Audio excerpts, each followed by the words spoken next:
Yeah. I genius. Like I can't even drink more than like a small coffee. You can do half of a caffeine. Send that one to you. Yeah. It's like when your hand, like it's like when you're doing this. No, I listen to like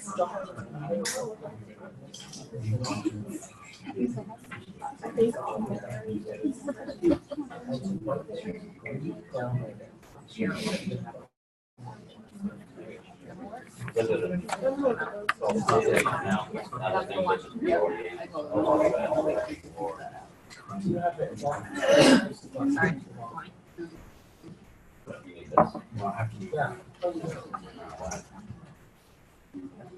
Yeah, I do.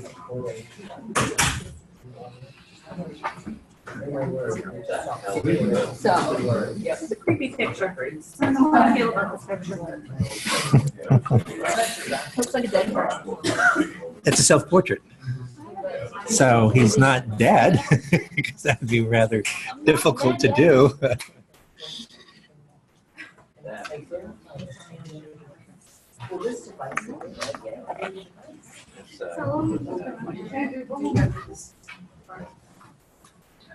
Makes me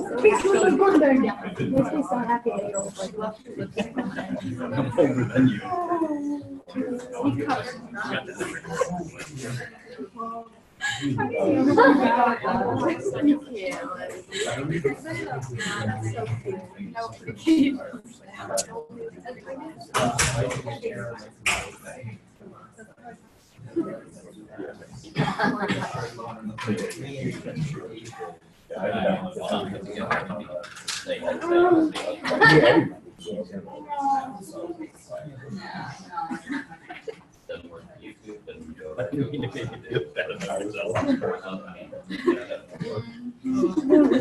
Yeah, yesterday. Thank you very much.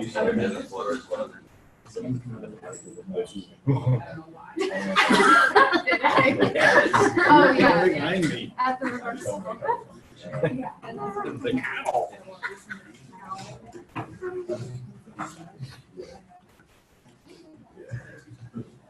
There we go.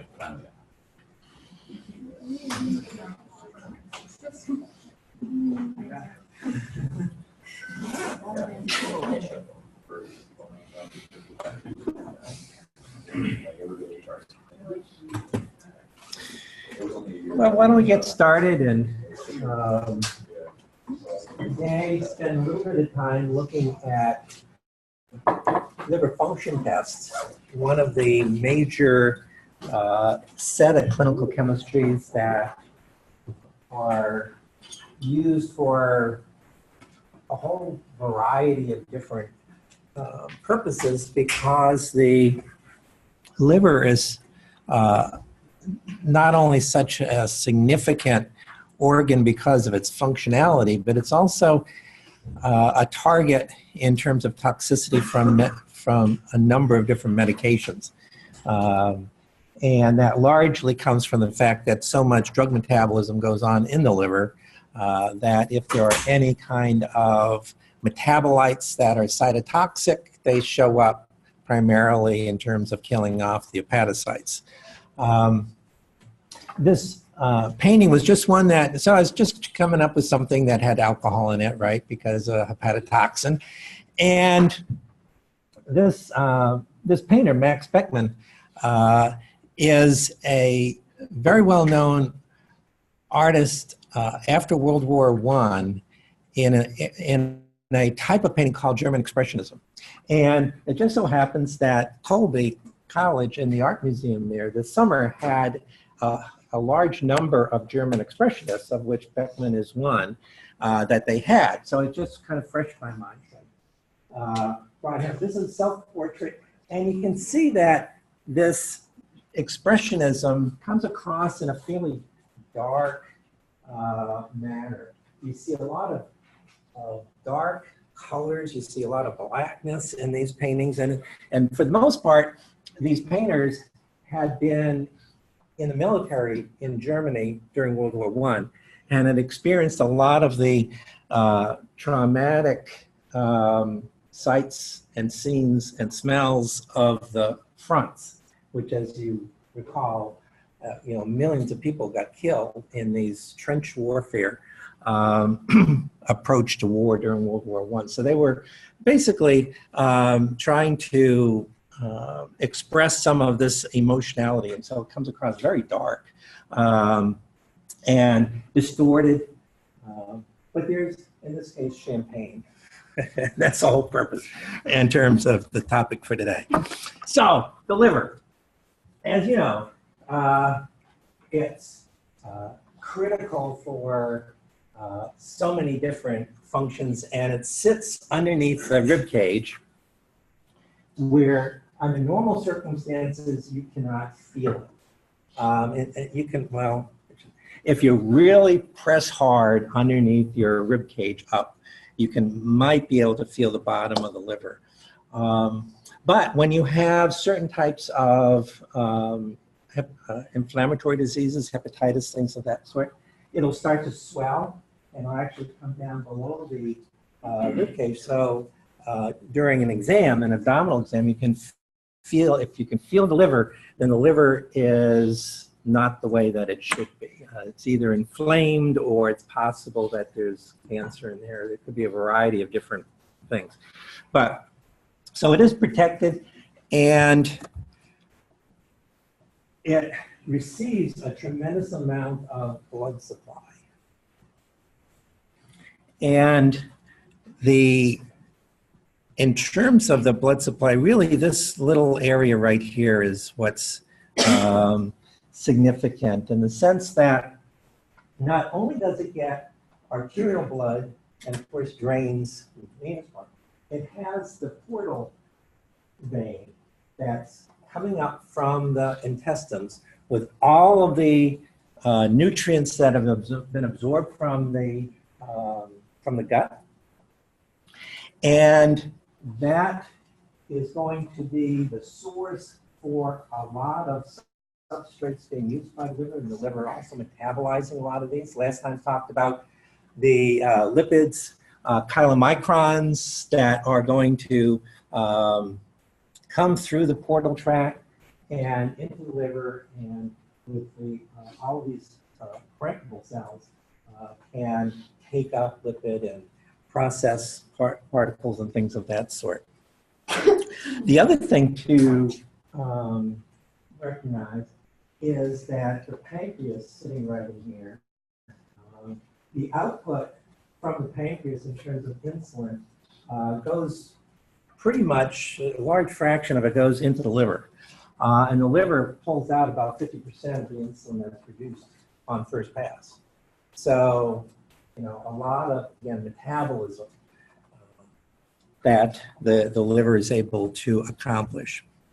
And it does it with this kind of unique array of cells and blood supply. So within the liver, we have these plates of cells. And what this is showing here is a single plate of cells, and they're arranged around the central vein with the portal triads at the other end of the plate, okay? And what is the portal triad? It is the combination of a portal vein, a hepatic artery, and a bile duct that is in the same anatomical group, but in fact, the direction of flow is in the opposite direction. So what we have is blood coming up from the intestine through the portal vein, and then the hepatic artery providing well-oxygenated blood. That will come across through these so-called sinusoids, which are non-lined conduits for blood. And as they move along, all that material can come in contact with these plates of cells.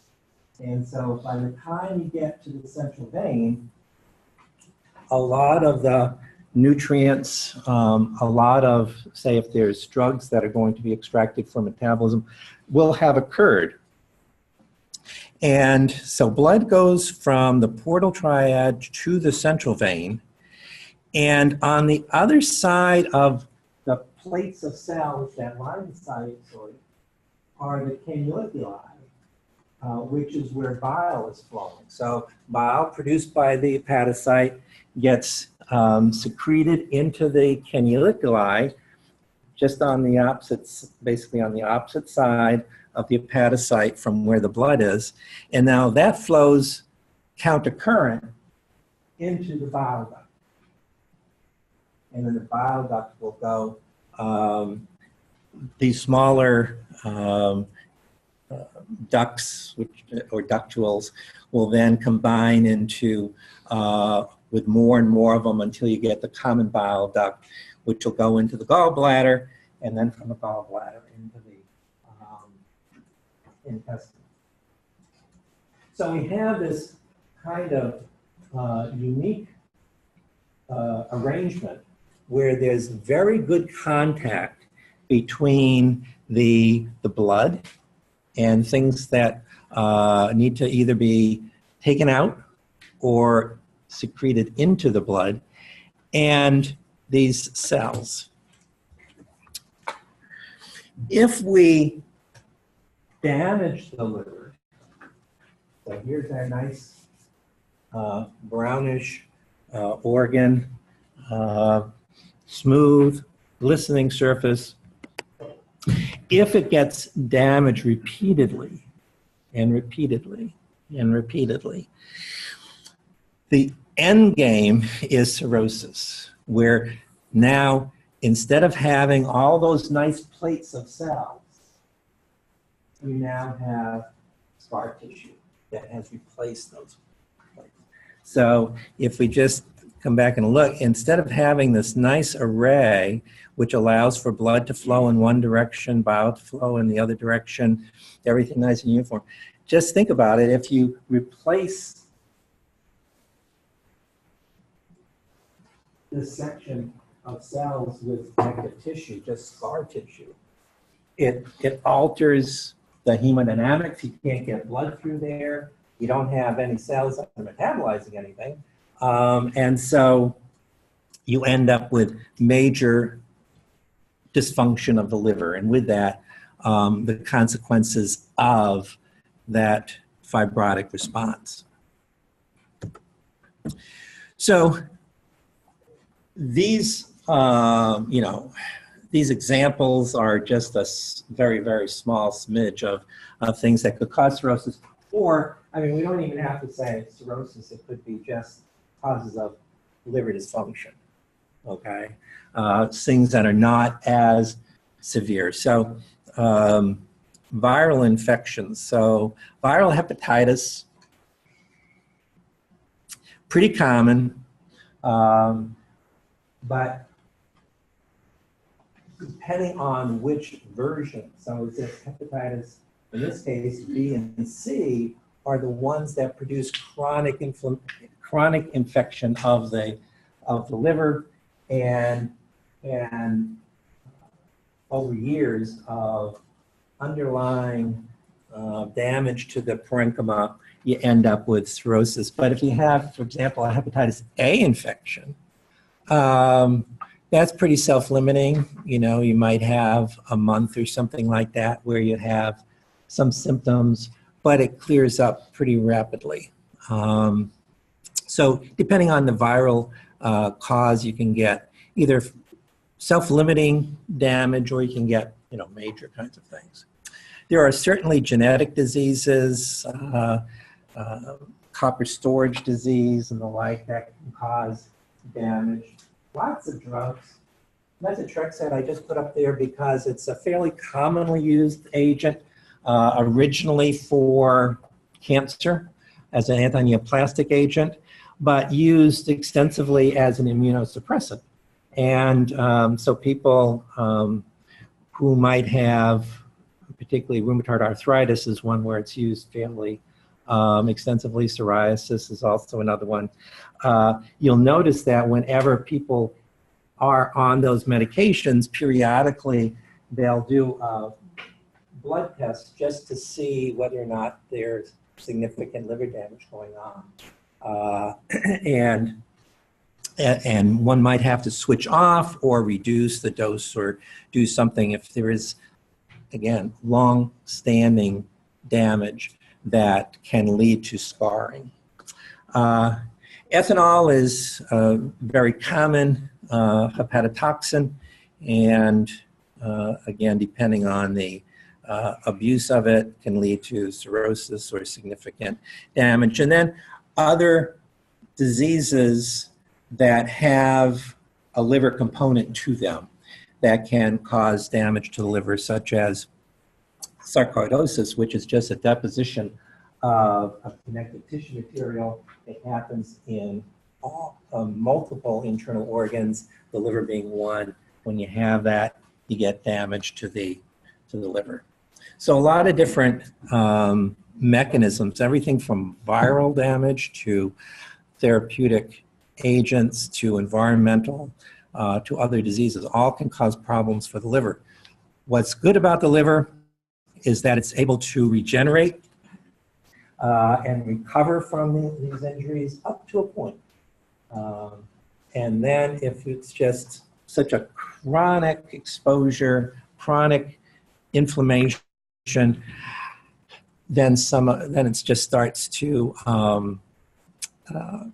scar rather than regenerate, and you then have some of these problems that we talked about.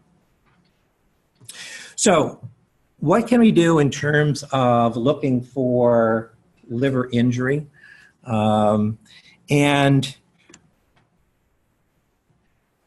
you'll see really a variety of different tests that would be included on a liver panel, okay?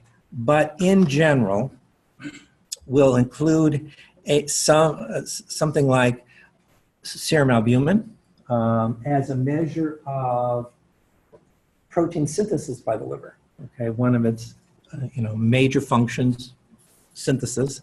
So we'll have a measure of that. We'll have a measure of the ability of the liver to produce bile by the hepatocytes, for it to enter the microductules, and then for it to be eliminated from the liver itself. And both bilirubin and alkaline phosphatase would be in that area. A measure of just hepatocellular injury, so not a function per se, but whether or not there is some parenchymal damage with the transaminases. And that's what many times people just look at in terms of liver injury. And then if there's there might be additional tests that are added to those. So basically those 5 starred tests constitute a liver panel. Sometimes gamma-glutamyl transpeptidase, gamma-GT, is included, but generally ammonia would only be for, and again, this is its metabolism ability, its ability to take ammonia compound, nitrogenous compounds that get converted into, could get converted into ammonia if it's not processed into urea. And so depending on how much ammonia is in the circulation, you can get an idea about how well the liver parenchyma is doing its function. So starting with liver synthetic function, to an extent, the production of these liver derived proteins is proportional to the amount of liver mass that is viable and functioning, okay? So when albumin levels start to fall, that's generally the result of a reduction in the mass of functional hepatocytes left.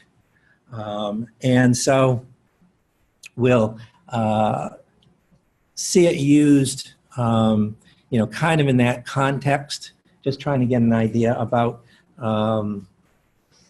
what the liver is doing. Although certainly albumin by itself has significant implications in terms of osmotic pressure, being able to carry various types of hormones, things of that sort. So some of the symptoms that might be occurring might be the result of the reduction in albumin, but that reduction is because of a reduction in the mass of the liver.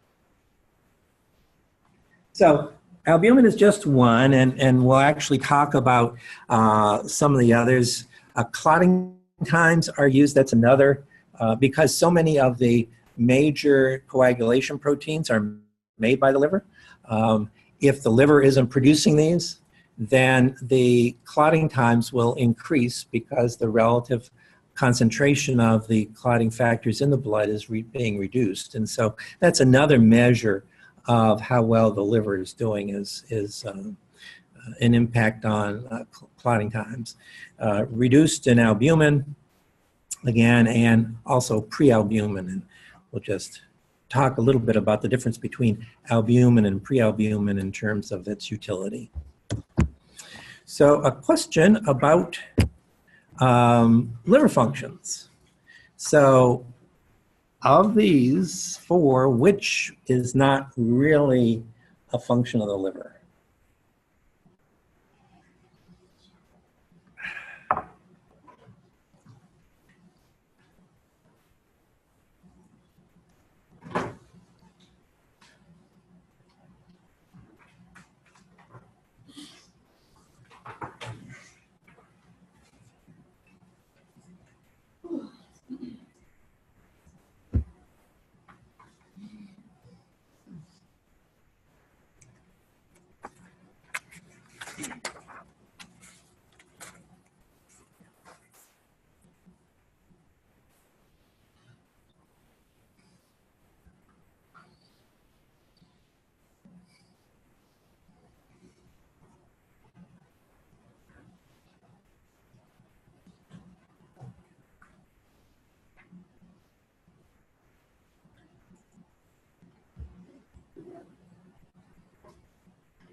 That's my fault.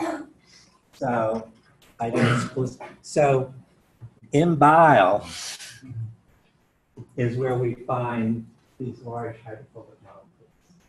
So bile is really a product of the liver that has these large hydrophobic molecules in it. Blood filtration, what organ filters blood? Kidneys. Kidneys. So anyway, bile, large molecules.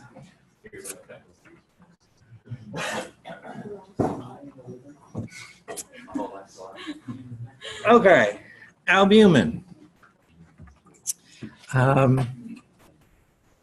You'll see slight differences in the reference ranges for albumin. Generally, they're around something like 3.5 to 4 to 5 grams per deciliter. And notice that compared to most other analytes in the blood, this is grams per deciliter, not milligrams, grams. A lot of it, since it's providing a large component of the ability of serum to carry molecules, as well as, again, the osmotic pressure, the osmotic osmolarity of the serum. So molecular weight 66 and a half, only bring that up to differentiate it from prealbumin, and how the name came about for prealbumin. And of course, this also gives you the approximate lower end of the molecules that don't get freely excreted or freely filtered in the kidney to the glomerulus, because that membrane essentially is able to hold albumin into the blood compartment. It doesn't get into the glomerular filtrate, but smaller molecules can. The half-life about 20 days. So one issue in terms of albumin, as far as a measure of the liver and how well it's producing things, is the fact that it's going to take a little bit before albumin levels fall, even if the liver stops making albumin all at once, which it never does. But I mean, because the half-life is long enough for it to be circulating. So for some applications, then the prealbumin is a little bit better because that has a shorter half-life. Hypoalbuminemia, anytime that there's a reduction in functional mass of the liver, certainly by the time a person is cirrhotic, they're going to have difficulty maintaining normal albumin levels. But sometimes people that have viral infections will have a reduction because of the number of cells that are being impacted by the viremia. Hyperalbuminemia, in terms of actual, more albumin coming out of the liver than normal, and you can't come up with a lot of examples for that. One is the use of anabolic steroids that are able to upregulate certain expression of some proteins, so that actual amount of albumin is increased per unit volume of serum. But generally, it's because the person is dehydrated. So that you've lost the volume, the water volume, and it's just concentrated albumin along with everything else in the serum. So prealbumin got its name primarily because you notice its molecular weight is 55,000. Albumin was 66,000. So when you separated the proteins by electrophoresis, prealbumin migrates further, so it's before albumin, and yet its function is quite different. There's a lot less of it. You notice now we're in the milligrams per deciliter region, down around 17 to 34, and its other name is transthyretin, because it is a major transporter of thyroid hormones, as well as retinol. So it has a different function, although again, there's enough of it there that it's not too difficult to measure, and so we can follow it. Half-life 2 days. So if that liver stopped producing proteins, you know it quite quickly, because that protein, the prealbumin level starts to fall fairly rapidly. So what it'll be used for is when you need to, say, monitor a person, particularly with regard to nutrition, where an individual who might be, for one reason or other, needing to have TPN or tube feeding, where essentially you're infusing the nutrients, the amino acids, vitamins, things of that sort that are required because they cannot for one reason or other, take food by mouth and process it. So in that context, in order to be sure that the person is getting appropriate levels of amino acids, then you can follow prealbumin, and it's much more responsive than if you were to use albumin as your measure. Okay.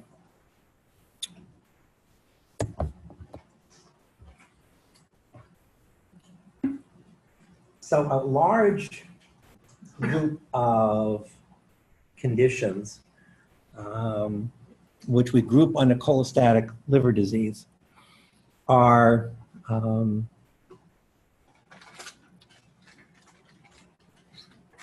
not definitively diagnosed based on blood tests, but you get a pretty good idea that something is going on in terms of the bile side of things. Okay, so cholestasis is a problem with the production of bile, and it's the clearance from and or the clearance from the liver. So it starts to back up. You're not producing those large bile salt molecules, and or they're being produced, but they're just getting out into the canaliculi, and for one reason or another, they can't get out of the liver. So when that happens, of course, the bile itself is a relatively cytotoxic material because it has these large molecules, salts of cholesterol, that are able to dissolve membranes, or at least disrupt membranes. And so as they build up, they can cause damage to the hepatocytes, primarily initially on the canalicular side.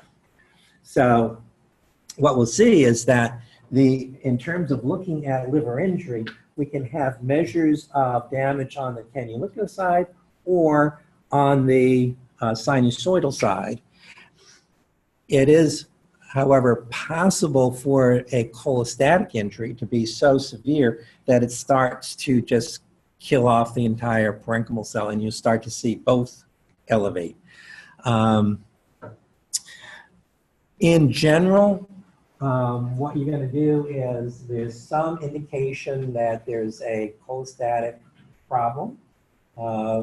The person's skin may become yellowish, or at least the sclera of the eyes become yellowish. They have problems in terms of abdominal pain. They might have problems digesting things. So it's suggestive of it, but then these tests will give you an idea about if there is damage going on the canalicular side, but you really need to have imaging to actually demonstrate where if it's a blockage, where the blockage is, things of that sort. That's why it's not definitive, but it's just suggestive. So alkaline phosphatase is,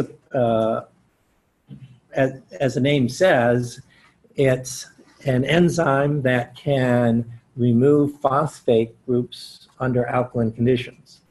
And you'll find it in lots of places in the body, particularly in the bone, but also in the intestines and the kidney. And in the liver, it's on the canalicular side.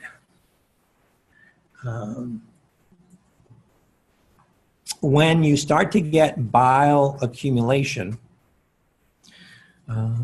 the expression of ALP is increased, and that starts to get into the sinusoidal side of the hepatocytes, and so you start to see it increasing within the serum.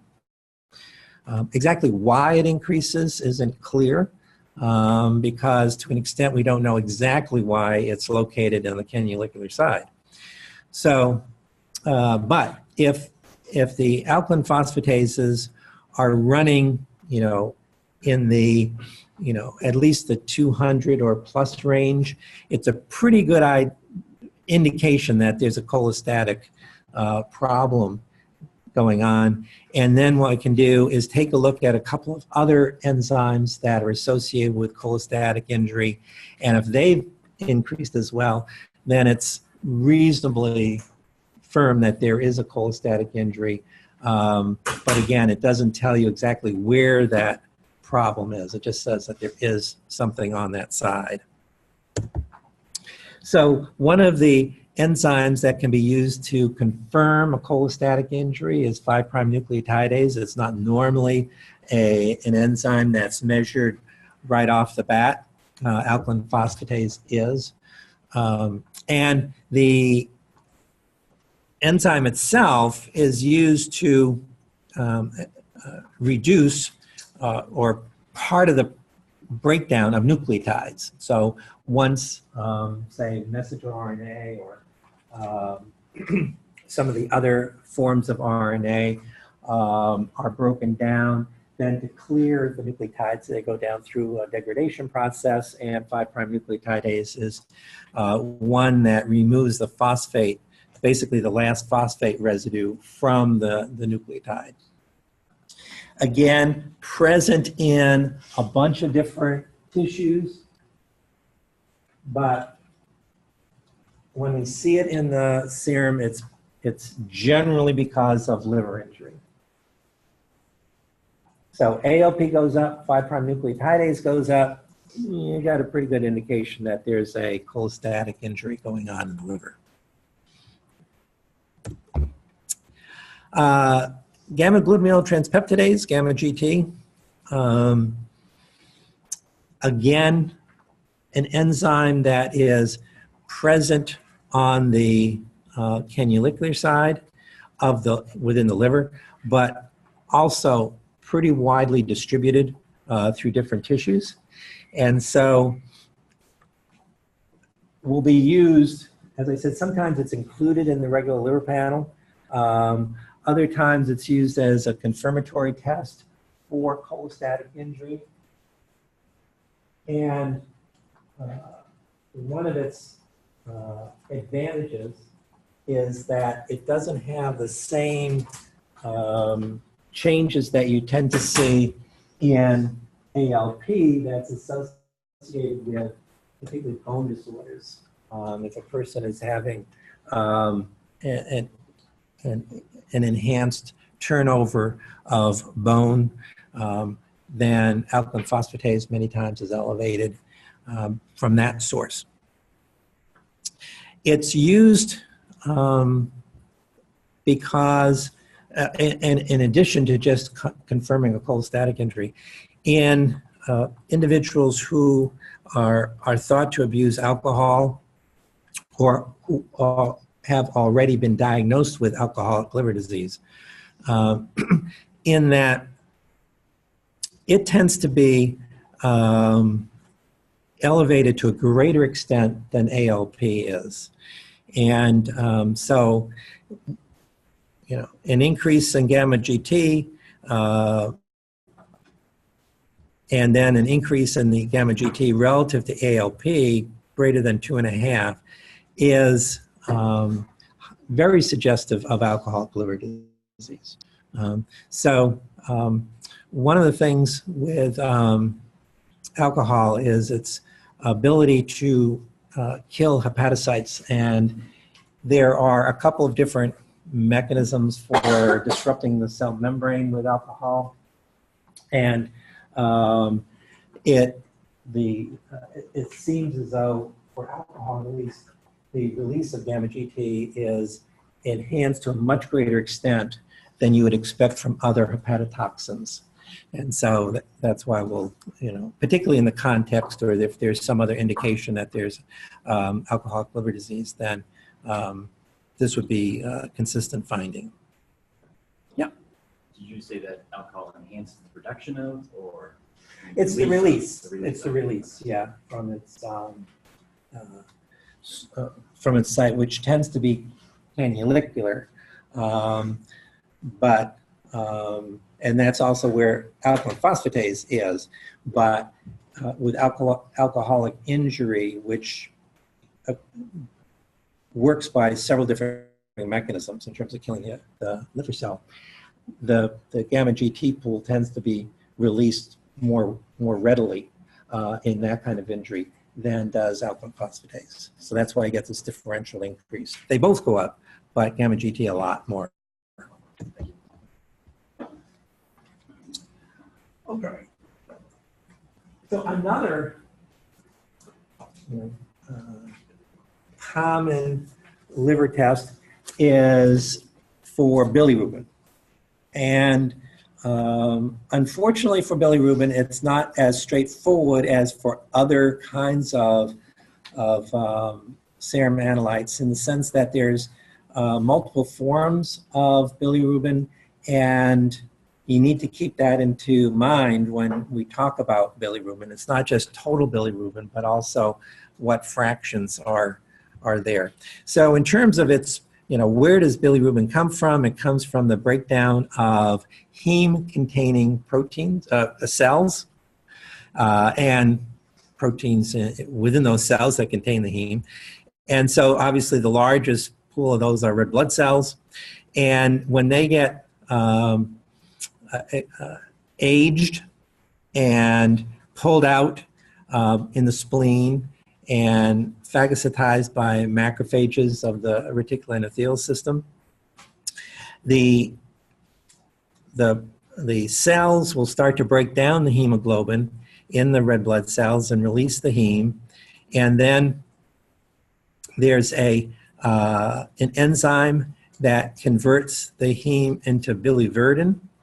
And then the biliverdin is converted into unconjugated bilirubin. And so that is a fairly hydrophobic molecule. And as with most hydrophobic molecules in the circulation, they will be carried by a protein. In this case, albumin is what carries the unconjugated bilirubin to a great extent. And in the liver, the bilirubin that's bound to albumin is glycosylated and converted into so-called conjugated bilirubin. So the purpose of the conjugation here is the same as it is with metabolism of many drugs in the liver, and that is to make it more water soluble. So this is relatively insoluble. Conjugated bilirubin is much more soluble. And then that's going to be excreted in the bile, into the intestine. There is some enterohepatic circulation, meaning that some of the conjugated bilirubin gets taken back up into the liver, but a large fraction is excreted and there's further metabolism to urobilinogen as it gets worked on by some of the gut enzymes. So the two forms of bilirubin, which are not basically non-conjugated and conjugated, are generally referred to as either direct or indirect fractions. Okay, so instead of saying conjugated or unconjugated, you got to make this kind of intermediate step. So for conjugated bilirubin, okay, so it's more water soluble. When you do the colorimetric procedure to determine the amount of bilirubin present, you use a reaction, it's called the Vandenberg reaction. And it turns out, because it's water soluble, that reaction runs much more quickly than for an insoluble form of bilirubin. And so for conjugated bilirubin, that is the so-called direct fraction, okay? Because it works well quickly in this reaction. For unconjugated bilirubin, okay, so non-water soluble, you basically need to add a detergent to facilitate solubilization of the bilirubin and for its ability to react with the this colorimetric procedure. So because you have to do another step, it's called indirect.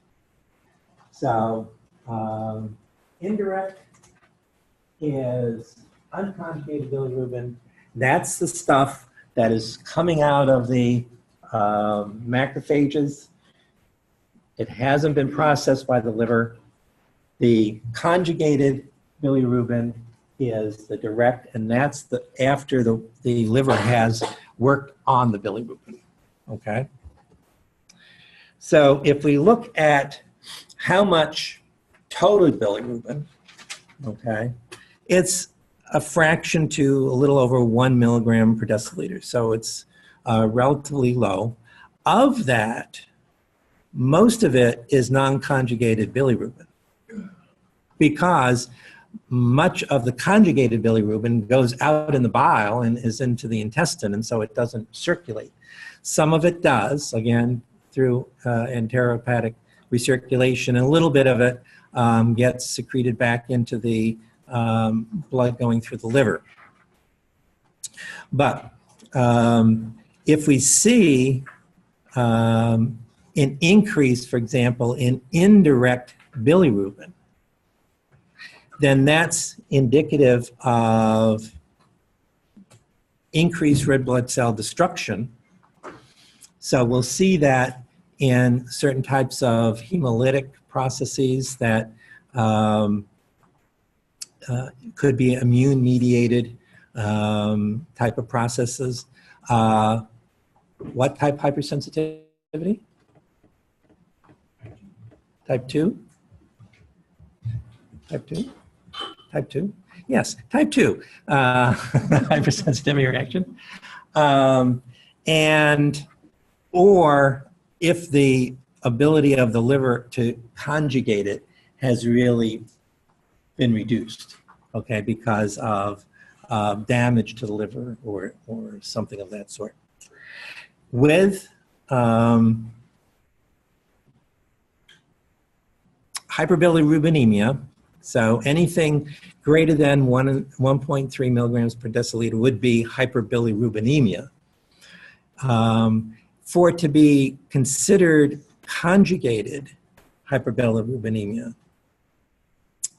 then the direct has to be greater than 50% of the total, okay? And as you can see, normally it's significantly less than that. It's, you know, down around 10-20%, something of that sort. So what's happening is that for that direct, i.e. the conjugated, to build up,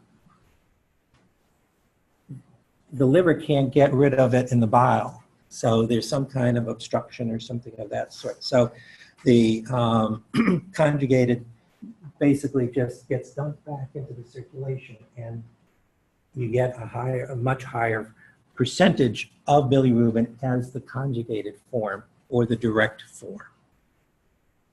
Make sense? Yeah? Okay. Good. Because how about a question about it?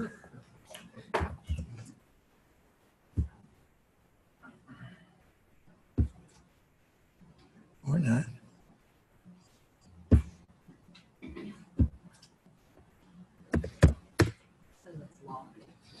Oh, it's locked. Okay.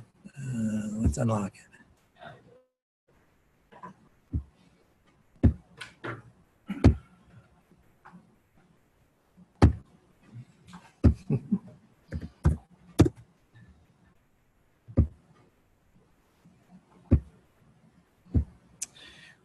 Okay, one more time, and then we'll forget it. So we'll forget it for today. So another 20 seconds. We'll say another 20 seconds.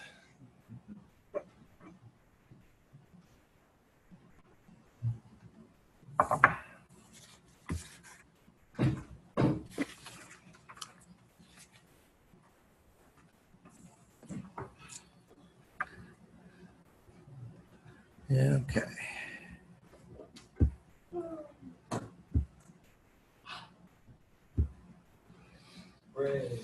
So, greater than 1.3 and greater than 50% conjugated would be a conjugated hyperbilirubinemia, and that generally is caused by a cholestatic problem.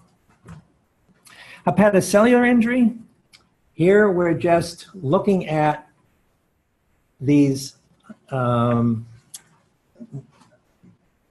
the parenchymal cells being damaged? And if something is able to disrupt the cell membrane because it's cytotoxic, then we can release enzymes that are either in the cytosol, or some of these enzymes are mitochondrial associated, but they'll get dumped into the circulation too as the cell gets broken down. And the two aspartate transaminase, alanine transaminase, generally follow. If one goes up, the other goes up. And you can detect relatively mild injury with the elevation in these transaminases. The thing is that the absolute increase in those values is not always associated with the magnitude of injury.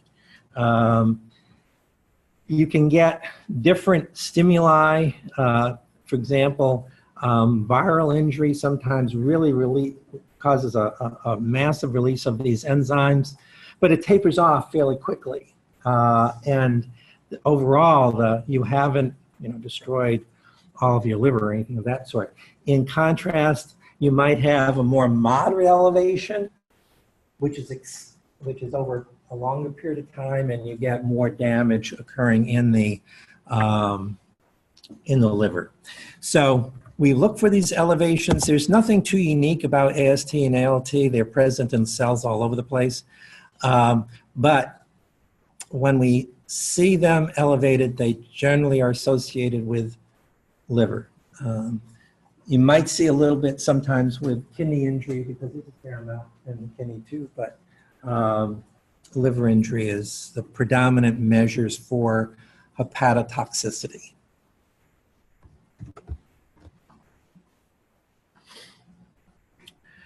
Another kind of rule of thumb is that in alcoholic hepatitis, so this is at a stage where the liver is being damaged by alcohol. It has not progressed, it's not cirrhosis, it's not advanced, but it's at a stage where there's inflammation going on. Then the AST levels